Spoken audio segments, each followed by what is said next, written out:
Salam alaikum à tous et à toutes qui suivent LTC, la télé citoyenne, par vous, pour vous et au plus près de vous. Nous sommes dalal jàmm ci une émission culturelle Culturole. Aujourd'hui, nous avons le plaisir, l'honneur d'accueillir une grande photographe, vidéaste. Elle s'appelle Ina Thiam, plus connue sous son blaze Ina Makossy. Ina, bonsoir. Bonsoir. Merci d'avoir accepté notre invitation. Merci pour l'invitation aussi. Ina Ndeye Fatou Thiam, tu es née à Pikine, où tu as commencé, Pikine Icotaf. Ouais. Après, tu as continué ton cursus scolaire à l'université Cheikh Anta Diop. Tu as fait une formation en délégation médicale. Puis, tu as intégré une association Africulture. Ouais. C'est de là que tout a commencé.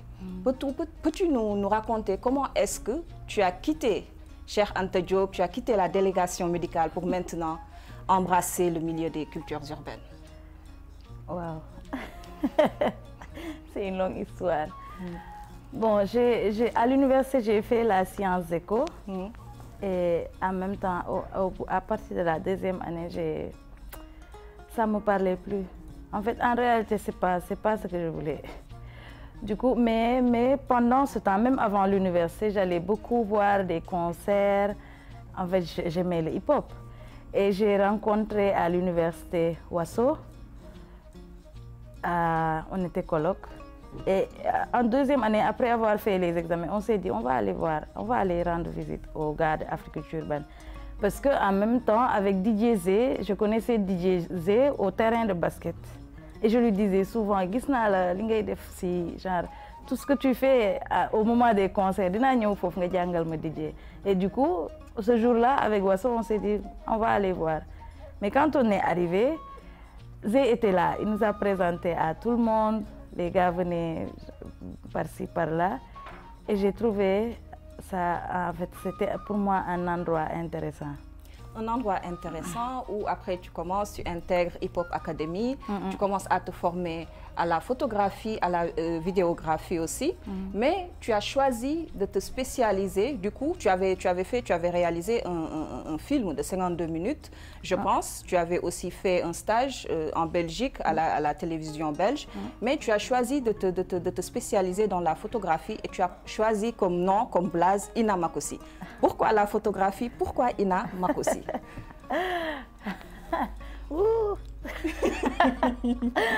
Bon, la photo, sur Hip Hop Academy, on a fait une formation en audiovisuel. Dans son cadre général, c'est photo, même pas la photo, hein, c'était la vidéo, la réalisation, montage, tout ça.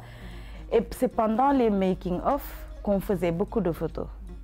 Et moi, j'adorais faire le making-of. C'est en ce moment, c'est dans le programme du cours qu'on a fait avec des collègues, qu'on était ensemble dans le cours, un long de 52 minutes. Et après, au fur et à mesure, avec le stage, on est allé au Festival d'Avignon. Et il y avait beaucoup, en fait, c'est un festival de théâtre où il y a beaucoup de programmes dans toutes les salles de théâtre, mais dans la journée, les rues sont denses. Il y a des spectacles de danse dans les rues et moi j'ai beaucoup pris des photos sur ça. Alors là j'ai commencé à vraiment aimer la photo.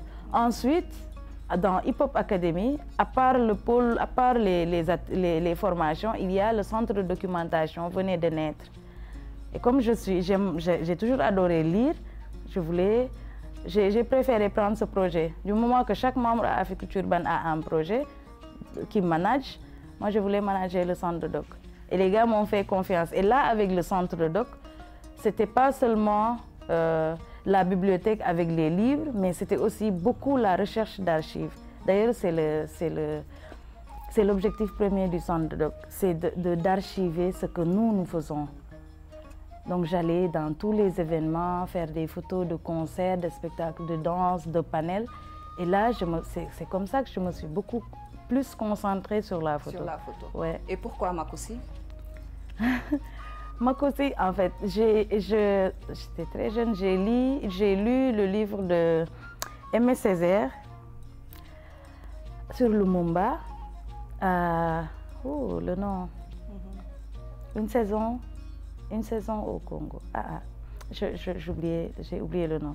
Mais ça parle de l'histoire de Lumumba. Et ça raconte qu'à un moment donné, Lumumba avait tellement de problèmes qu'il n'avait même pas un seul endroit pour faire sa réunion. Ses réunions avec les seules personnes qui lui restaient dans sa team. Donc il y a un bar, il y a un seul bar où on l'autorisait à venir faire ses réunions. Et la propriétaire du bar s'appelait Maman Makosi. Maman Makosi est connue par sa sagesse et son hargne. Donc c'est la seule qui voulait encore de Lumumba parce qu'on l'avait tellement sali.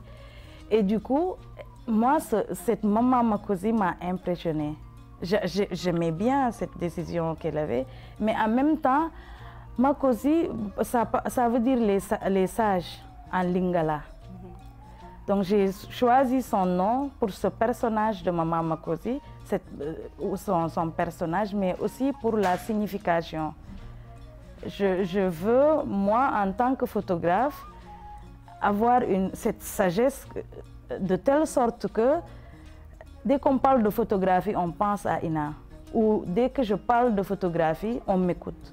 Parce que, non pas pour mes beaux yeux, mais parce que j'aurais bien travaillé. Bon, on verra, peut-être dans le futur, ça va arriver.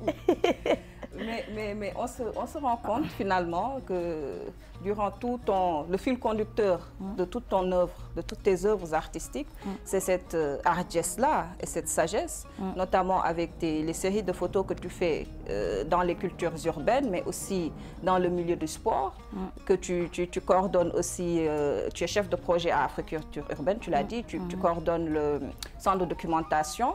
Tu également coordonnes le Urban Woman Week, le festival. Tu étais présidente de l'association également Genji Hip Hop. Donc c'est beaucoup de choses. Et tu avais sorti en 2016 un livre Networking à Dakar avec une journaliste suissesse. Ouais. Et cette année, l'année passée, tu as sorti un livre en solo, Issu de secours. Donc, Issu de secours, dialogue indélébile. Pourquoi Issu de secours? Et pourquoi des dialogues indélébiles quand on sait que tu es une grande photographe? Pourquoi mettre l'écriture avec la photo? Issue de secours, c'est pour moi, en fait, quand dans les immeubles ou dans les ascenseurs, on voit l'issue de secours. Exit, c'est la porte de sortie. Et pour moi, l'histoire que je raconte sur issue de secours, ça parle de la résilience, ça raconte l'histoire de... En fait, pour le nom, je décris la résilience ou le fait d'avoir subi la violence sexuelle. Comment on vit après l'acte. C'est pas l'acte ou l'instant T en tant que tel, mais après.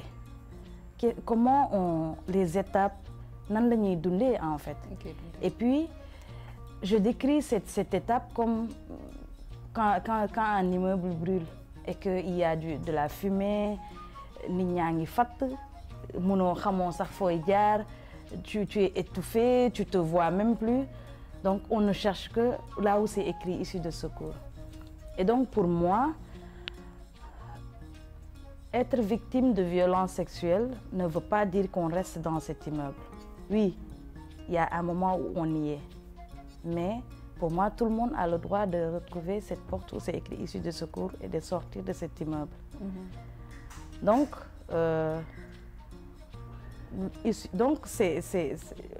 pour moi, c'est l'art aussi, c'était mon issue de secours à moi. C'était ton issue de secours. Et que chaque personne qui aurait subi la violence sexuelle peut trouver son issue de secours, que ce soit dans l'art, que ce soit dans le sport. Mais je donne l'exemple que c'est l'art en fait, comme porte de sortie. L'art comme porte de sortie, mais depuis le début, on voit que tu fais de la photo et de la vidéo. Pourquoi dans ce projet précis, avoir fait suivre l'écriture? On découvre une nouvelle facette de toi. Pourquoi dans Issue de secours, avoir mélangé la photographie et l'écriture? Oui, parce que à la base, je me suis basée de mon propre histoire pour travailler sur tout le projet. Mais avant quand j'ai vraiment décidé que je vais parler je me base de mon histoire, je voulais pas aussi me limiter sur moi-même. Genre, bëgg naa xam ñeneen quoi. Parce que à un moment donné, comprendre naa que ni il y a pas que moi, que j'ai des pairs. Et ça, c'est intéressant pour moi. Donc, je voulais parler à d'autres personnes. Donc, le fait de faire une recherche, de parler à d'autres personnes, d'avoir d'autres histoires, bien qu'on ait quelque chose de commun, mais am nañu ay différences quand même. Je me suis dit, lii, ce serait du gâchis que je ne partage pas ces histoires-là. Donc, à part les photos, parce que les photos, en 2018, j'avais déjà fait les photos. Mais après, je revoyais conversation et je me suis dit, allez, un an après, la dogue bind texte. Donc, pour moi, c'était vraiment intéressant. C'était plus intéressant d'avoir les textes. Parce que l'objectif, c'est de toucher là où...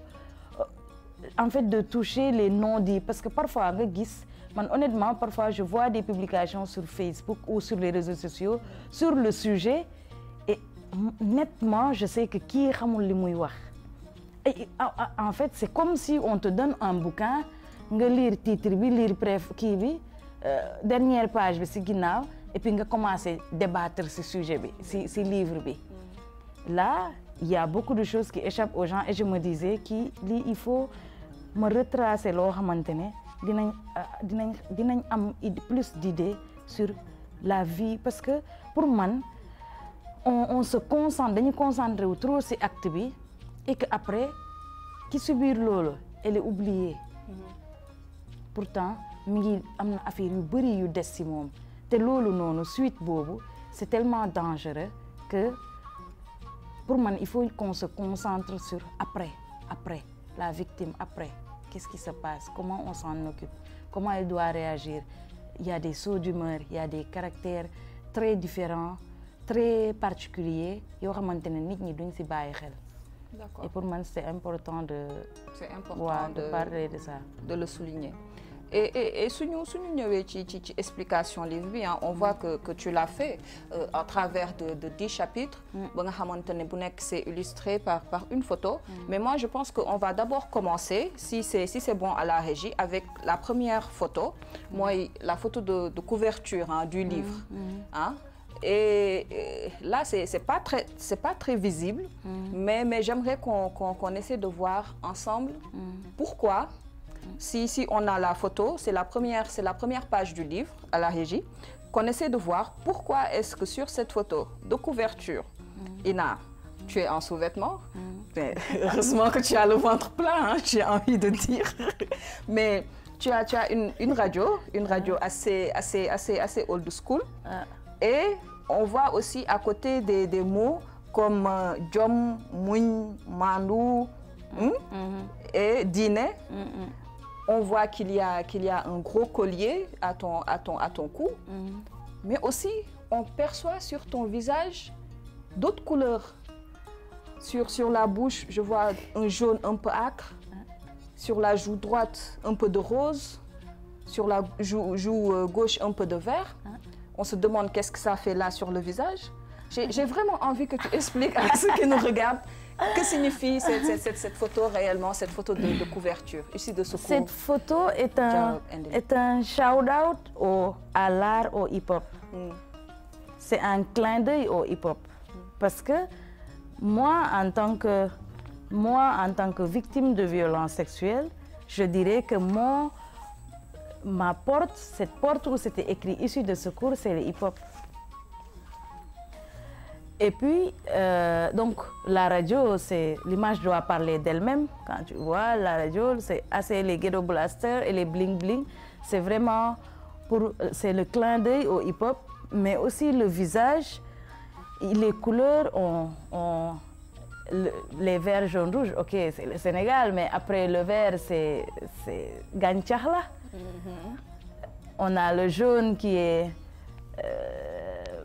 le soleil, tu vois, l'espoir. Et puis le rouge qui vient moi, je définis ce rouge comme... C'est pas parce qu'on oublie qu'on est là. OK, quand tu sors de cet immeuble, tu n'as pas oublié le fumier, tout ça, la douleur, tout ça. On vit avec. Et on transforme cette douleur ou tout ce qu'il y a de mal à une force. Et pourquoi pas un vêtement hip-hop? Pourquoi un sous-vêtement? Ah, ça c'est... Moi, j'adore bon, choquer les gens en images. Je suis certaine que... Mais jusque-là, il y a des gens qui refusent de regarder le livre parce que Ina est un sous-vêtement. Donc, je voulais qu'on se concentre sur les expressions du visage. Donc, pas de couleur, pas de... Et puis, le corps. Parce que c'est le corps qu'on a martyrisé à l'extérieur comme ça et ça se transmet au fond. C'est ce corps qu'on... Moi, j'ai beaucoup, personnellement, mon corps m'a beaucoup fait de problèmes. Genre, j'avais un vrai problème avec mon corps. Je disais oui, OK. Genre, j'ai des rondeurs, ça va pas. J'ai fait beaucoup de sport, donc j'étais beaucoup sur mon corps en tant que en étape de résilience. Et c'est comme je disais tout à l'heure, avec l'enquête, toutes les personnes, genre 90% des femmes à qui j'ai parlé et qui ont vécu la même histoire, on a toujours le même problème parce qu'on culpabilise. On se dit oui, ñun ñoo mel nii moo tax mu xool lii man maa soloo nii moo tax mu xool lii. En plus, c'est ce qu'on nous fait croire. Donc pendant longtemps, tu es sur ton corps. Donc c'est important pour moi qu'on voit ce corps tel qu'il est. D'accord. Et quand je sors de cette couverture, bon, avant de rentrer vraiment dans le vif du sujet, parce que depuis tout à l'heure, on l'effleure, hein. J'ai envie de dire. Bon? Oui, on l'effleure. On va d'abord parler de la préface qui a été faite par Fatou Kandé Senghor. Et c'est une préface assez intéressante parce que on sent qu'elle parle d'impuissance, hein, face à l'espoir face aux espoirs de l'auteur ou bien de Aminata, mais elle parle aussi d'intrigue dans l'intrigue, la troisième intrigue ou bien la troisième affaire qui elle l'interpelle. Elle décrit une femme enfant avec beaucoup de cran qu'elle-même a sous-estimé, mais elle se pose la question, à savoir, elle ne sait pas comment est-ce qu'elle va se sortir de cette affaire. Donc, la préface de Fatou Kandé sous-entend que Aminata n'est pas sortie de l'immeuble en feu et qu'elle ne sait pas comment est-ce qu'elle va s'en sortir. C'est ça que j'ai cru comprendre. Hein, donc, qui est Fatou Kandé Senghor pour toi et comment analyses-tu ces questionnements de cette histoire-là, qu'il y a beaucoup d'affaires dans cette affaire et que réellement, elle pense que cette femme-enfant, elle ne sait pas comment est-ce qu'elle va se sortir de cette situation-là. Elle se sent impuissante face à tout cela. Oui, Fatou, on a dans Hip Hop Academy, la première année, on avait les Ben, tout ça, de Nomadic Wax, qui sont des Américains. Et la deuxième année, on a eu Fatou comme professeur. C'est là que j'ai rencontré Fatou. C'était plus du cinéma. On a filmé, on a réalisé. Mais en dehors du cours, tantôt c'était mon ami, tantôt c'était ma mère, tantôt c'était la grande sœur. Donc, en plus, dans le métier, là, surtout quand j'ai vraiment commencé à me concentrer dans la photographie, c'était intéressant d'avoir Fatou à côté, qui a beaucoup fait, qui est là depuis le début, qui est de la génération des pionniers. Et aussi en tant que femme. Et puis, le sujet, on en a, même avant le livre, on a beaucoup parlé de ce sujet de combat de femmes, des violences sexuelles. Donc pour moi, elle avait bien compris le sujet, elle avait bien compris qui je suis pour après faire ce texte-là. Après l'incertitude, c'est aussi que tu sors de l'immeuble, mais tu rentres dans la société qui n'a pas oublié, qui regarde. Parce que quand tu sors de l'immeuble, c'est que tu assumes. Oui, c'est moi. Je suis victime de violences sexuelles. Et après? Là, après, il y a des retours sur qui tu es, par où est-ce que tu es passé, pourquoi tu t'habilles comme ça, pourquoi tu fais ce métier, pourquoi tu parles comme ça. Donc tout ça, c'est que tu sors de l'immeuble, mais tu rentres dans la société où il y a beaucoup de jugements, où le combat n'est jamais fini. Donc c'est juste un pas qu'on fait et puis il y a beaucoup de questionnements, il y a beaucoup d'autres étapes à franchir. Donc, normal qu'il y ait ce questionnement-là, parce qu'on ne peut pas leurrer les gens, se dire « ouais, c'est bon, maintenant, la vie est rose ». Elle ne l'est pas. Voilà. La vie n'est pas rose. Non. Du tout. Du tout. Et donc, si on quitte cette préface-là et qu'on rentre dans le livre, le personnage principal, c'est Aminata. Comme tu as dit à l'entame, je pense que c'est un livre autobiographique. Et on voit aussi que ce sont des autoportraits. On avait l'habitude de te voir derrière l'objectif, maintenant tu es devant. Et Aminata commence à se poser des questions à l'âge de 35 ans. Elle dit qu'elle se sent différente depuis ses 25 ans, alors que le traumatisme datait de bien avant. Et on voit que les 10 chapitres ils n'évoluent pas chronologiquement. Tu vois, ce sont des histoires qui... On commence avec le premier amour, la recherche du danger, Alou, le petit voyou. On continue avec Khalil, tu vois, l'amour dans le travail. Et puis, l'amour un peu plus mature avec Raphaël. Et comment dire, ces passages de ces amours-là qu'on voit durant les 10 chapitres, et aussi la présence d'un autre homme qui est le coach, son père adoptif, on voit la place qu'occupent les hommes dans cette recherche de la personne. Par contre, on n'a pas trouvé le premier homme de sa vie, qui est son père. Elle ne parle pas de son père. Elle parle de ses frères, elle parle de ses amours, mais elle ne parle pas de son père. Pourquoi? Parce que ça... En fait, il fallait... Pour moi, c'est important de rétrécir les angles. De faire... Moi, j'aime bien lire et me perdre à un moment, puis revenir. Mais je voulais que les choses soient brusques, brutales comme ça. Et puis, qu'on soit focus sur cette relation avec déjà l'extérieur, avec la maison, oui, les frères, un peu, mais surtout avec l'extérieur, ce qu'on apprend dehors. Mais après, il faut savoir que c'est beaucoup d'histoires combinées. Il fallait être sur prendre ce qu'on retrouve la plupart chez plusieurs, et puis surtout avoir des airs. Aller droit au but. Donc, après ça justifie un peu comment on vit dans la société. Quand tu es une femme et que souvent le père, moi en tout cas dans mon environnement, souvent le père on est un peu loin quand on est une fille. En tout cas pour moi, dans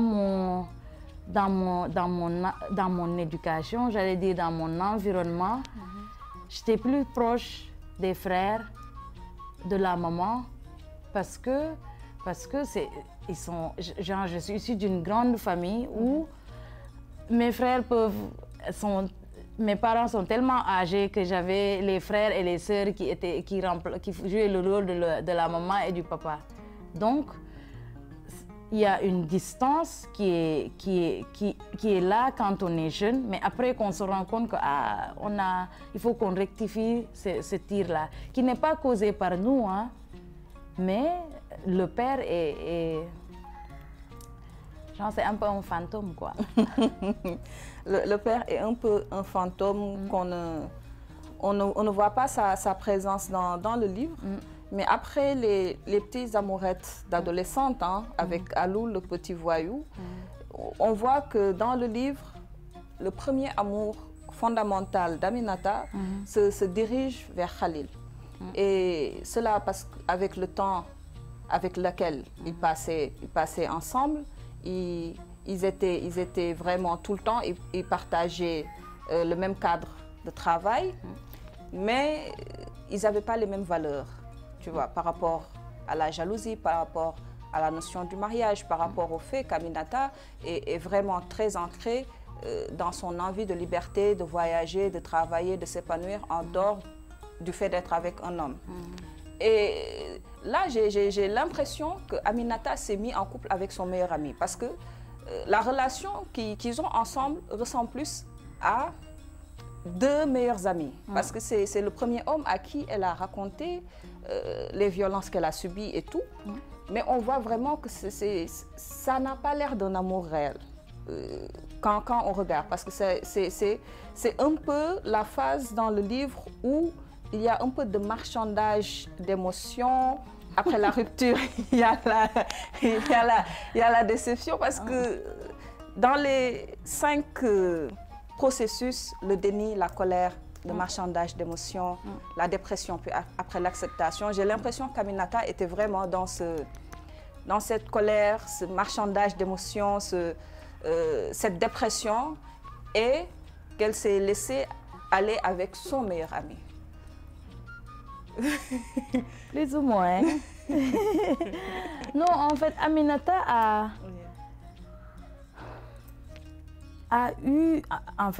juste rentré dans un autre environnement qui n'était pas vraiment le sien, pas forcément, en fait, depuis le début. Donc, au lieu de meilleure amie, non, mais elle était quand même écoutée. Ça, c'était important pour Aminata. Qu'elle sorte de ce cliché de... Tu sais, quand Aminata revoit sa personne, se pose des questions, tantôt elle dit, elle se demande est-ce qu'elle mérite telle ou telle chose parce qu'elle se sent petite, vu son histoire. Et donc pour elle, pour Aminata, c'était un don de Dieu de rencontrer Khalil. C'était une issue de secours. C'était une issue de secours. Mais, quoique aussi important ou aussi, aussi important que puisse être Khalil pour elle, elle voulait aussi quand même garder ce côté de « oui, je veux travailler, cette liberté est importante pour moi ». Il fallait avoir la balance qui ne serait jamais équilibrée. En tout cas pour Aminata. Pour Aminata. Ouais. Et après, elle a été confrontée à elle-même, une longue phase de dépression. Elle s'en est sortie grâce à un travail acharné. Bon, elle essaie de s'en sortir quand même dans le livre, grâce au sport, grâce à ses amis. Mais aussi, après, elle fait une autre rencontre. On dirait qu'Aminata, à des moments cruciaux de sa vie, à des moments cruciaux, elle rencontre toujours des hommes. Et là, c'est Raphaël. Et c'est une autre sorte d'issue de secours, un épanouissement, un amour plus mature, on a envie de dire quand on lit ça d'ailleurs. Et elle se laisse aller, et c'est là où on revient dans le dernier chapitre qui devait être le premier, c'est-à-dire là où tout a commencé. Et là, elle fait part de comment est-ce qu'elle a été agressée par un membre de sa famille. Et le livre finit par, on va dire, un épilogue de l'auteur qui cite même Aminata Liba Meng. Et moi, cette fin-là, je sais pas, je suis restée beaucoup sur ma faim. Parce qu'il y a l'après. On se dit, mais issue de secours. Le sport a été l'issue de secours. L'art a été l'issue de secours. Khalil, Alou, Raphaël ont été l'issue de secours. Ils ont été des étapes. Des étapes. L'issue de secours, c'est plus dans la globalité de cet environnement. Mais, comme je l'ai dit, tu sors de l'immeuble, tu rentres dans la société. Et ce n'est pas en une seule étape l'issue de secours. On passe par différentes étapes. Comme tu l'as dit, quand elle rencontre Raphaël, là, quand on arrive au dialogue de Raphaël, c'est là que tu te rends compte que on prend conscience qu'en réalité, Khalil, c'était pas... Ouais. On est d'accord? Bien sûr. Et c'est ça, en fait.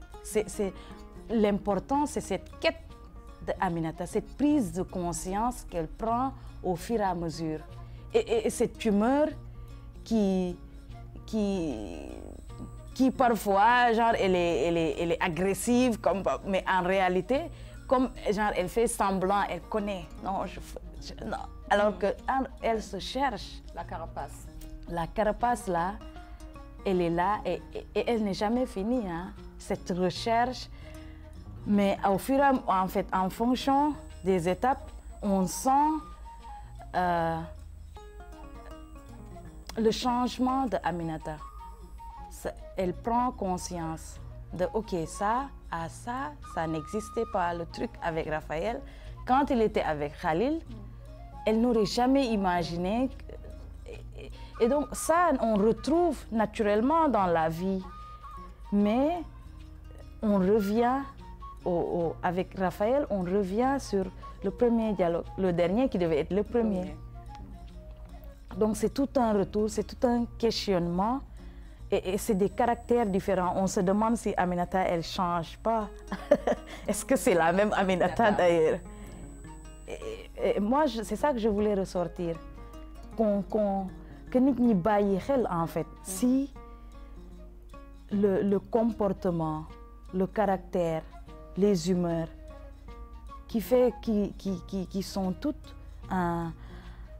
c'est une somme de séquelles en fait. Et que l'eau duñ ko bàyyi xel. Tout le temps, on est avec des gens qui se posent des questions sur elle. Mais tu utilises toi, parce que on peur de jugement, on peur d'être mal vu, alors que tout ce qu'elles demandent, c'est d'être écoutées. Elles te regardent, elles ont juste besoin que tu comprennes. Et loolu, pour moi, dañ ko manqué trop. Ce qui fait que, sur Aminata, on peut, en fait, profondeur, il y a aussi lecture. C'est vrai qu'il y a beaucoup de gens qui ne peuvent pas avoir toute cette réflexion-là. Mais, ce rôle est établi, et pourtant, un caractère ou Aminata, surtout, là, tu dis, mais qui, là, mon problème, en fait. Et c'est ça, c'est ça. Problème, ce n'est plus Aminata, mais environnement aussi. Ouais. Et ça rappelle un peu ça, la préface de Fatou Kandé. Elle a dit que Aminata, victime de l'environnement, croyance, genre, c'est comme si tu livres démonter ben par ben et on est bonnet fu mu jóge. C'est ça. Voilà, dialogue par dialogue. Accumulation, mais aussi, Aminata xamné, li décidé nako, j'avance, mais avancer mom en personne, elle se pose des questions parce que xamul lan lay rencontrer waat. Par exemple, le dialogue avec Alou, où c'est tellement comme ça, Aminata xaarul lolu c'est Alou. Mais réaction c'était important pour Aminata. Et regarde, Alou n'est jamais, on n'a pas parlé de Alou. Non, Alou, on n'en a pas parlé parce que Alou de le premier marché escalier. Parce que Alou, c'est vraiment un amour adolescent.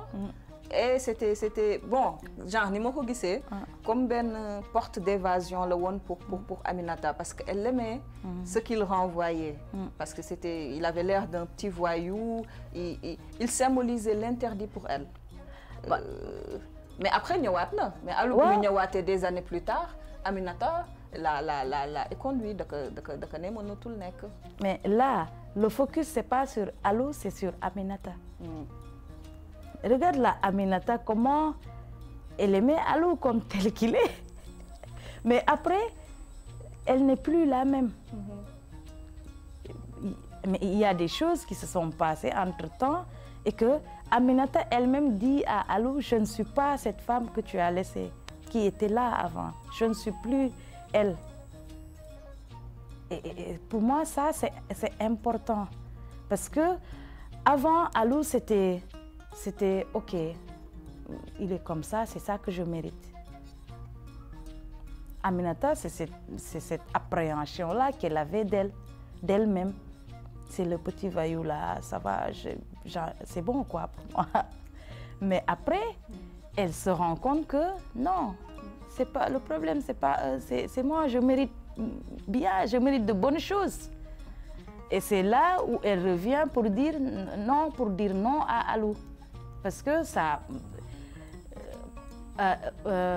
psychologiquement, ou j'allais dire, magna quoi. Dans sa tête, mon demna non. C'est pas parce que j'ai vécu telle ou telle chose que mérité ou mal ou bar. Man aussi, dans ma voix, et que mérité na lu bar. Donc, évolution bobu nonou que Aminata def pour moi, c'était à faire un focus là-dessus parce que non nous la wara démé pour moi.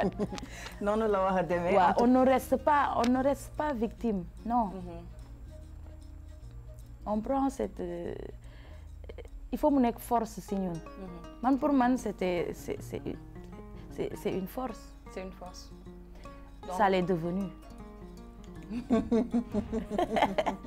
Ça l'est devenu en tout cas parce que Aminata méritait le bar, mais qu'on méritait aussi le bar, ou méritait aussi nous voir le bar. Donc c'est sur ces mots-là qu'on va aller, hein, à la régie, on va aller voir notre rubrique témoignages. Après nous sommes sur le plateau avec Ina Ndeye Fatou Thiam. On s'est connus à l'université Cheikh Anta Diop en 2008. On avait partagé la même chambre à l'UCAD, c'est comme ça qu'on s'est connus. Et comme on dirait, après c'est parti. Depuis, on est devenus amis, on est devenus sœurs et voilà. Alors, ces défauts, je vais commencer par les défauts parce que je ne sais pas si on peut appeler ça défaut. Parce que ces défauts, c'est un booster au fait. C'est-à-dire que elle fait tout pour que tu aies confiance en toi et en tes compétences. Alors, elle ne s'attarde pas sur tu as fait telle formation, tu n'as pas fait, mais elle te fait croire que tu peux le faire dans n'importe quelle chose. Et ça a toujours marché. Ça a marché avec moi, ça a marché avec d'autres personnes. Parce qu'aujourd'hui, si je suis manager, c'est elle qui m'a dit, oui, tu as fait la formation, mais viens, on va manager ce groupe-là. Ses défauts aussi, c'est qu'elle croit en la personne. C'est-à-dire qu'elle te fait confiance jusqu'à preuve du contraire. Moi, j'appelle ça un défaut parce que après, pour moi, c'est risqué quoi. Mais elle prend beaucoup de risques dans tout ce qu'elle fait. Et quand elle veut faire quelque chose, qu'importe l'anglais en fait. Je donne juste un exemple dans son travail, par exemple, en tant que photographe. Ina, dès que tu lui parles, tu l'appelles, tu lui dis je veux faire ça et ça et ça. Elle peut venir faire le travail sans pour autant parler de rémunération. Donc du coup, c'est une personne, c'est ce qu'elle fait, elle le fait de manière naturelle. Ses qualités, je peux dire, c'est une personne loyale. C'est-à-dire que je prends juste mon exemple. On se connaît depuis 2008. 2008 jusqu'à 2021. Quand même, c'est toute une vie. Moi, c'est vraiment cette loyauté-là qui fait que avec le monde c'est-à-dire qu'il pleuve ou qu'il neige, comme on dit, voilà, on est là et on se soutient mutuellement et pour moi c'est hyper important. Voilà, nit ko xamantene aussi bëgg na famille et c'est hyper important. Et très sincèrement, c'est une personne qui aime bien sa famille, qui aime beaucoup même. Et pour moi, si tu as ta famille et tu sais qui tu es, tu peux aller très loin. Et quand je la regarde, j'admire son bravoure parce que elle n'a pas de limite dans le travail en fait. Et connaissant le milieu dans lequel nous sommes, qui est un milieu très masculin, dans nos débuts, il n'y avait pas beaucoup de femmes. Mais elle se cherchait, elle a trouvé ce qu'elle voulait. Je me rappelle, avant que nous commencions des ligues ci hip-hop, avant que nous egg Africulture, parce que tout a démarré à Africulture avec DJ Z Master qui a fait le link. Dans notre chambre à Claudel, lañ daan toog daan déglu DJ Sega. Issu de donc ce nous, ce qu'on faisait, c'est qu'on repérait les dates des événements quoi.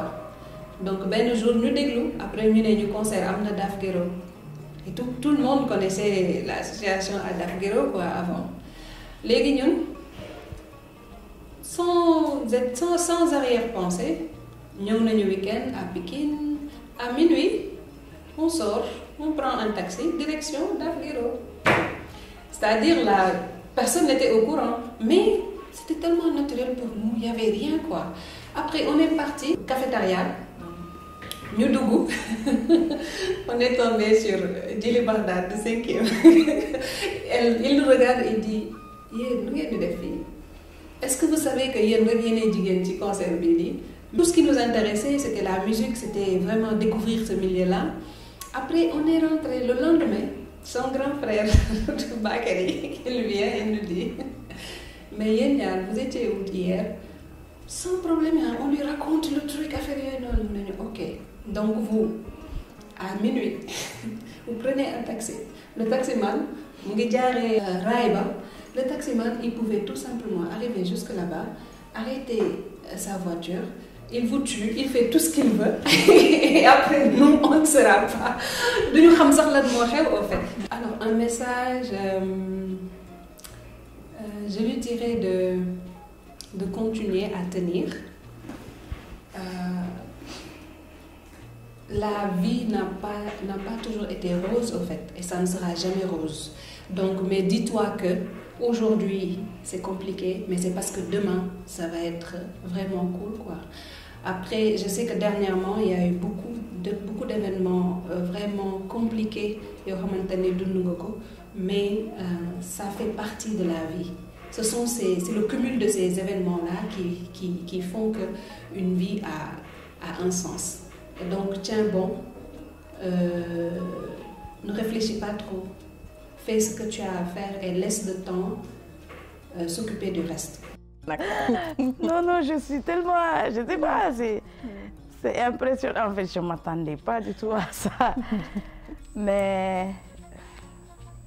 Et là, je ne sais pas, c'est beaucoup d'émotions. C'est moi, on s'asseyait chez nous, ma mère venait, Ndeye Fatou, parce que toutes les deux, on s'appelle Ndeye Fatou. Donc, daf ñuy jaawatle. Et puis, on mettait les mêmes fringues. Donc, da ngay ñëw toog moom day toog si fauteuil bi sama yaay ñëw Ndeye Fatou wax ma tourné ma ne sama yaay yow yàpp nga ma kii nga may jaawatleel yow xàmmewoo sax sa doom. Tu vois, donc ça va au-delà de tout ce qu'on vit là. Et donc, moi, quand Wasso parle, c'est gongo, quoi, parce qu'elle sait. En fait, c'est juste, moi, je n'ai pas les mots. En tout cas, le témoignage a été vraiment très touchant. Ouais. Et ça a un peu retracé tout tout ce qui s'est passé, hein, toute votre relation qui était très amicale depuis l'université jusqu'à maintenant. C'est presque une famille et tout. Et on voit aussi que l'amour du hip-hop vraiment yàgg na ci yéen quand avec l'anecdote du concert. Hein? Cafétéria avec Djily Bardate et tout. On est rentré. Tout le monde était en noir, la poussière était là. Et nous, le grau, là, on était contents comme ça. Parce que donc, voilà. Mais c'est bien quand même qu'on en est là aujourd'hui. C'est pourquoi je rejoins ce qu'elle dit, c'est que il faut tenir bon. Mon grand frère dont tu parles là, Bakary, moom doon dégluloo ay DMX ay caaro yi la doon def ay cassette donc mënul woon bañ ñu nekk ci hip hop bi parce que collège su ma nekkee collège sama grand frère defal ma jean bu mel nii ñu déchiré ko après mu bind ci ay Eminem ay DMX may dem école genre c'est une continuité et aujourd'hui Bakary c'est le gars qui me soutient, mais comme pas possible, il me parle, genre il me parle comme je suis une star, quoi. Yo, doucement. Donc là, pour moi, on n'a pas, on est bien, quoi. Donc ce qu'elle a dit, c'est il faut tenir bon. Et pour moi, c'est pas juste pour moi, mais c'est pour tout le monde. Il faut tenir bon. L'eau muñul. Ku muñ muñ loo nekkul taalibeem doo den sëriñam man loolu laa gëm et que aujourd'hui des gens qui nous connaissaient avant et qu'on voit jusqu'aujourd'hui ils peuvent dire que ça c'est je dis ça en toute modestie que un exemple de faillite la te hip hop loolu la ñu jàngal. Et ci exemple fight bi donc on va un peu terminer avec ça livre bi parce que on a vraiment parlé ci fond bi hein ci forme bi aussi hein mais maintenant ci projet bi parce que il y a eu comme tu as dit beaucoup de retentissement quand on voit la photo de couverture déjà et mais j'ai envie de dire je ne sais pas si c'est heureusement ou malheureusement, si tu veux cacher quelque chose à un peuple, mets-le dans un livre. Tu vois, ceux qui sont choqués par l'image n'ont pas eu accès à un contenu encore plus tranchant, plus très tranchant. Ça, c'est vrai. Et il y a aussi une série de photos dedans. Voilà, on peut pas parler de tout le livre parce que les gens doivent aller l'acheter, doivent aller le lire. Juste peut-être tu vas nous dire quel impact ce projet-là a eu sur ton entourage, sur ta famille, parce que c'est très très autobiographique. Et puis après peut-être nous dire où les gens peuvent l'acheter, le trouver. Ma famille, le premier jet, c'était même pas encore les textes, les photos, j'ai envoyé à ma grande sœur. J'ai dit, ma grande sœur qui est décédée le mois dernier d'ailleurs, je lui ai envoyé les photos pour lui dire, xoolal lii, ma ne ko lii mooy sama projet, next projet bi. Mu xool, mu ne ma waaw, elles sont magnifiques, man j'adore le noir et blanc. Parce que moom dafa ñuul, en fait, elle s'habille beaucoup en noir. Mu ne ma noir et blanc bi neex na ma. Léegi sa modèle bi comme kan la? Et je lui dis, ok, c'est très bien, xàmmewuma de ah, très bien. Mu ne ma comme xàmmewuma, genre, en fait, le jeu est là. Après, si la xoolaat bu baax, mu ne ma waaye wax nga dëgg. Après, on reparle parce qu'on a parlé du sujet, on discute, je lui explique tout ça. Et c'était... Parce qu'il y a des gens, même dans ma famille, le fait d'être victime de violences sexuelles, c'est très récent hein, qu'ils ont su. Sama beneen grande sœur bi, Nilan, bu may def shout out, moom tamit, elle a pleuré. Parce que, tu vois, mais c'était quand même positif pour moi. Je savais qu'elle allait réagir comme ça parce que c'était un choc de se dire, ok, qu'est-ce que tu racontes là? Et puis c'était deux informations comme ça, quoi. Le livre que tu sors, mais aussi l'histoire, qu'on l'informe comme ça. Mais c'est un soutien assez intéressant que je pense que je suis gâtée. Je n'ai pas eu de retour compliqué dans la famille ou tout ça. C'est même pas un sujet de débat pour eux. Ndeye Fatou, elle est Ina, c'est une artiste, elle fait son truc. C'est bon, d'accord, on soutient. Et c'est pas que la famille, les frères, les trucs, j'ai mon homonyme, c'est les biguets, les cousines, en fait, c'est ça qui... Ça aussi, c'est une force. Je dis ça, non pas pour juste les femmes ou les victimes, mais même pour les artistes. Si la famille est là, c'est une force énorme. Et moi, je pense que ça honnêtement, j'ai eu ce soutien-là. Donc, je n'ai pas eu de réaction compliquée, ni tout ça. J'avoue que j'ai des gens que je connais qui sont importants pour moi, mais qui ne sont pas du tout d'accord, qui ne veulent pas voir le livre. Dans le milieu professionnel, des amis, il y a eu des retours négatifs? Oui, dans le milieu professionnel, il y a des gens qui ne veulent pas. Je dis pas lire, mais ne veulent pas voir. Mais bon. C'est pas ça qui va nous arrêter. Du tout. Donc, je pense qu'on a passé en revue le projet phare que tu viens de sortir, actuellement issu de Secours. Mais j'ai envie de te dire où est-ce que les gens peuvent venir l'acheter, dans quelle plateforme elle est disponible, parce qu'il faut qu'ils puissent le lire, déchiffrer le message, voir les photographies. Surtout Lolo. Wow. Bon, on peut acheter le livre sur le site inamakosi.com. Yes. Et puis, infoline, quoi. Appelez pour qu'on vous livre. La livraison, elle est gratuite. Ah. Ouais. Très bien. Qu'on nous va livrer Barina. Alhamdulillah.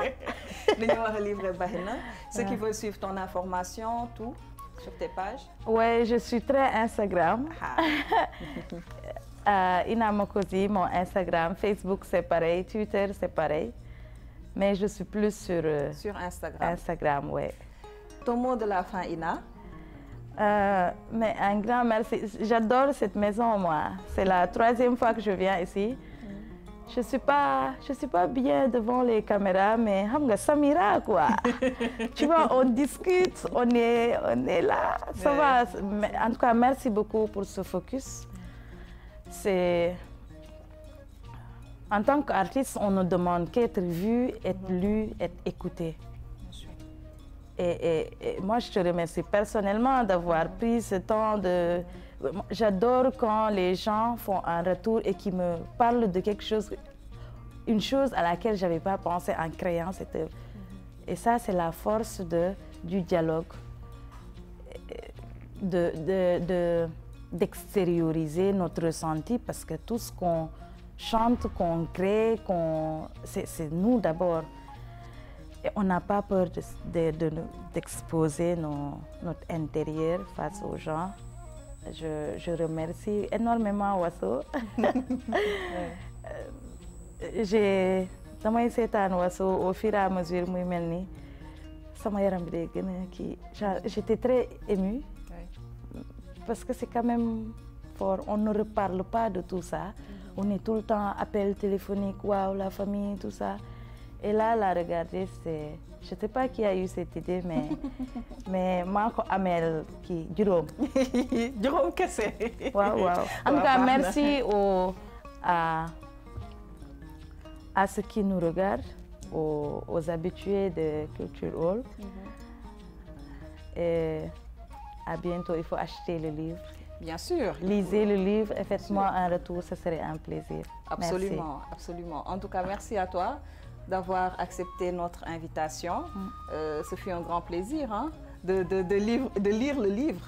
Et donc, j'exhorte les téléspectateurs à aller le voir, à aller l'acheter, à aller le lire, à aller le découvrir. Parce que c'est très important. Et après, aller en débattre, aller en parler.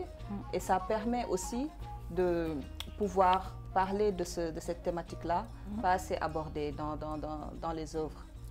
Ouais, j'aimerais aussi rajouter que si vous, en fait, au cas où pour ceux qui ont lu le livre, faites attention, il y a des Aminata autour de vous qui ne demandent qu'à être écoutés. Donc c'est sur ces mots très poignants, très forts de Ina Ndeye Fatou Thiam qu'on va se quitter. En tout cas, de leen jox dig daje ci benen Culturel, ci benen weer ak benen invité. C'était Samira Fall à la présentation. Toujours sur LTC, la télé citoyenne, par vous, pour vous et au plus près de vous. Jërëjëf ba benen yoon, Inch'Allah.